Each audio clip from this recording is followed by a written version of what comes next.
Hey YouTube, this is Nathendo145 bringing you the next collecting tip video. This is collecting tip 4 from Nathendo145. It is called Negotiate a Deal. So, I'm going to give some examples, but I'm also going to flash back to my previous collecting tip, which was called Select or Set a Budget and Limit. So, here I am showing you 3 of my biggest retro lots that I've made over this year.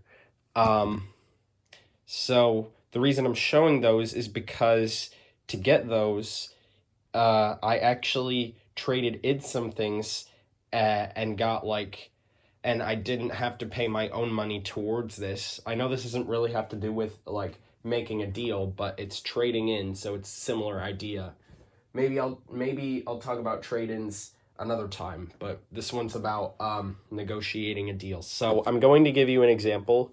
eBay would be the primary example I would think of anyways if you're ever making a deal. So if you make a deal on eBay, that is to make an offer, it's actually called. If you go to make an offer, you can offer less. Let's say if they sell the item, let's say if they sell a I don't know, New Super Mario Bros. Wii complete in box copy for $25. And this is by primary cost without shipping or tax. Let's say they sell it for $25 and you can offer lower. Let's say you want to offer 5 less in dollars to be $20. Then you can negotiate that, but you also have to make sure that the seller will accept it. Meaning that don't lower it to the point where it's extremely cheap, because at that point the seller will not accept it. I haven't really done these because also they might take a while to accept your deals. So that's why usually I just stick to buying it at regular price, but maybe at some point soon I will start using the make an offer. But I don't know if I will because it might take a while for them to check, and sometimes I might forget to check my emails and such so that I can check when they give me the deals. But I'm going to talk about times that I've traded in some things and didn't pay my own money towards. So this can kind of correlate with the idea of negotiating a deal, because I wasn't really paying my own money. I used money to trade in, or I used trade-in money, store credit that is, to get these. Here was my 8th retro lot, I want to say, 8th retro lot, where I got Gran Turismo 5, the XL edition, Marvel Ultimate Alliance, and Forza Motorsport 2, Kung Fu Panda, The Amazing Spider-Man, and Angry Birds Star Wars. Next was my 9th retro lot, and I got Burnout Paradise, Namco Museum Virtual Arcade, a black Xbox 360 controller. By the way, the new controllers, actually, the newer Xbox 360 controllers, probably around the time that the Xbox 360S came out, they started having the Xbox button, the guide button they call it, or it's really the home button or the pause button. It's reflective compared to the standard controller. Let me just show you really quick. I'm going to get out my my white original Xbox controller. As you can see, the button here is not extreme reflective, where it's more chromy looking on this. Also, the sides of it are more or have that gloss finish on them. Let me focus in the camera. Yeah, as you can kind of tell, the sides of the newer Xbox 360 controllers have these gloss sides on the bottom and on the top, where on the older controllers, even the black ones, I believe, they were just gray. Yeah, this also applied to the, this side didn't do much, but this bottom side was gray on pretty much all controllers, even the red Resident Evil controllers that I've seen for the Xbox. But to get back to what I was saying, I bought the controller, and then I bought Forza Motorsport 3, the Platinum Hits version, which I still want to get the regular release at some point. Asphalt 2 Urban GT, Shrek Carnival Craze Party Games, and Hot Wheels World's Best Driver. And then my 10th retro lot was pretty special, and I saved up all the money for it. I saved up a lot of money for it.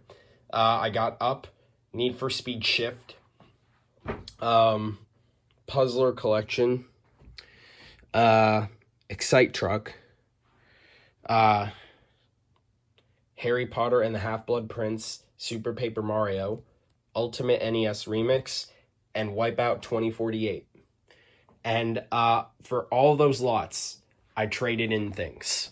I don't remember everything, but I will tell you that at some point soon, probably by next month at least, early next month, I'm going to a game store again. Hopefully, I can't say this for certainty or with certainty that I'm doing this, but if I do, I still have some other things to trade in.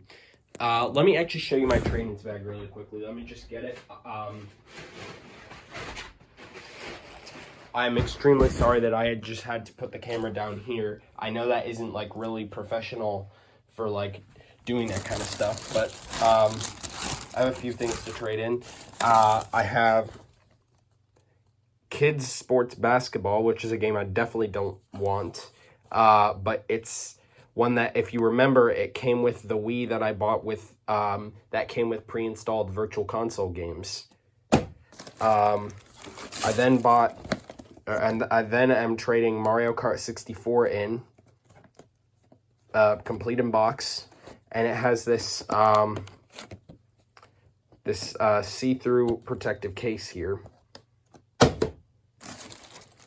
And then I have Pokemon Moon for the 3DS. And then I have a bunch of just controllers and all kinds of stuff. Like, let me see here. We got the NES Zapper. We've got a few NES controllers in here. Some Switch controllers I don't use that are non-OEM. We got some Wii Remote jackets. All kinds of stuff. An NES Zapper here, too. All that kind of stuff.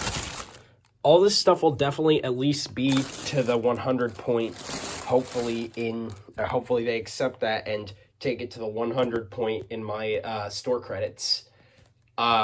Because, you know, I do have at least one thing in here that's valuable, especially if it's complete in box, because the N64 games complete in box do cost a lot, especially on eBay. So I'm hoping they'll give me 100 for this or something. Mario Kart 64, of course. When I bought this, it was at least over the hundreds, because I bought it, it was at least in the hundreds. I think it was 130 something, because I bought it complete in box. So that's how much value older Nintendo games go if they're complete. So so primarily this was more about trade-ins than negotiating a deal. But it's kind of a correlation and kind of a similar idea.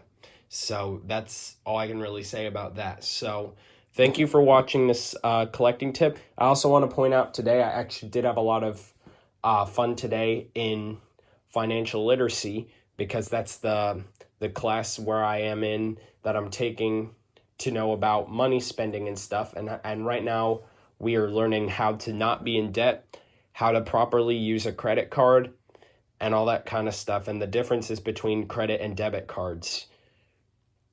So, of course, the primary difference is with credit cards, you're borrowing money, you're taking out a loan from a bank. So once you borrow that money, eventually you have to pay it back over a period of time, where if you have a debit card, you actually have the money, you actually own possession of the money. So I now understand that a bit better than I did in the past, because it does take some understanding. You can't really like understand it all in just a few minutes. It takes quite a bit of time to fully understand how credit cards work. I don't even fully understand certain things about money, such as writing checks, but we're going to be writing checks hopefully soon, or we're going to learn how to write checks. So yeah, so. And a few of my friends really do like that class, because they do like spending money, of course, because, of course, everybody has interests. And speaking of interests, there's this thing called interest rate.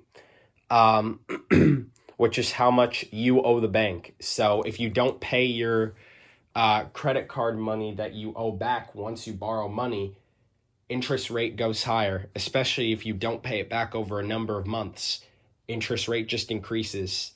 So try not to let that happen to you once you're an adult, because when you're an adult, you're going to have a lot of responsibilities to take care of. So thank you for watching this video.